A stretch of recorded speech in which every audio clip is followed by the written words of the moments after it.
A university professor started off his class by picking out of his back pocket a £20 note.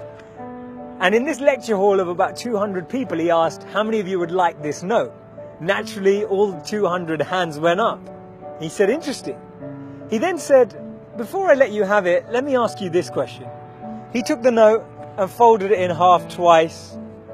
And then he said, how many of you want this note? Still, 200 hands went up. Now he said, let me try something else. He took the note and he crumpled it. He said, how many of you want this note now? Still, 200 hands went up. Finally, he chucked the note on the floor. He screwed it with his shoe and crumpled it even more, picked it back up, now with dirt, and said, how many of you want this note? All 200 hands were still up. He said, today you've learnt an important lesson. No matter how much I crumpled that note, how much I scrunched it up, how many times it was trodden on, you still wanted it because it was still worth £20. In the same way that that £20 note held its value, so do you. No matter how many times life will tread on you, life will crumple you, life will scrunch you, and life will squeeze you, you will always keep your value, that spark within us all of bliss, knowledge, and eternity that exists. That spark will never be taken away.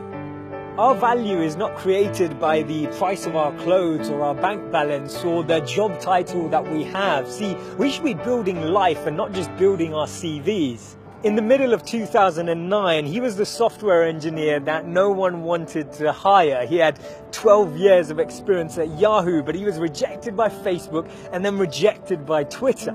He'd been to a great university. He had a great CV. But he decided to team up with one of his alumni members at Yahoo and started to create an app and focus on the startup space. In 5 years' time, he sold that app for $19 billion to Facebook.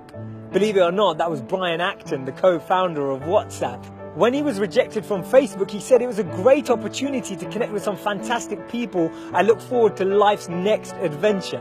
When he was rejected by Twitter, he responded by saying, worked out, it was quite a long commute. It's so interesting to see that someone rejected from two of the top internet companies actually responded with humor and actually responded with positivity. This lady was diagnosed with clinical depression. Her marriage had failed and she was jobless with a dependent child. She was on a 4-hour delayed train journey from Manchester to London when she came up with this idea, and she started to write this book about this wizard. And as she started writing, she then finished her manuscript, took it to 12 publishers and was rejected by all 12.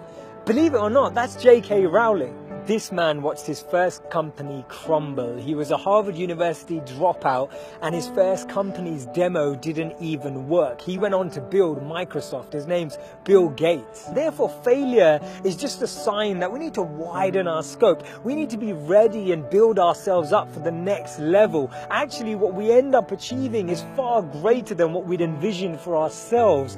And this divine plan, this orchestration can't be happening without this intervention that occurs, because if we had it our way, we'd just settle, we'd just accept what we thought was our goal, what we thought we were chasing.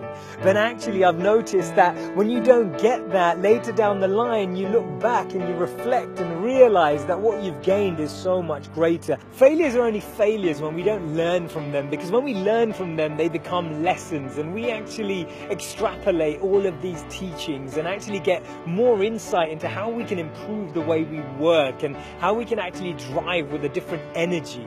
The challenge we have is that we only talk about people's failures when they succeed, and that's why they become this taboo, or we feel like their failures never happened. We need to share these stories earlier. We need to bring out these stories and experiences on the journey so that people who are on the journey can actually follow in those footsteps.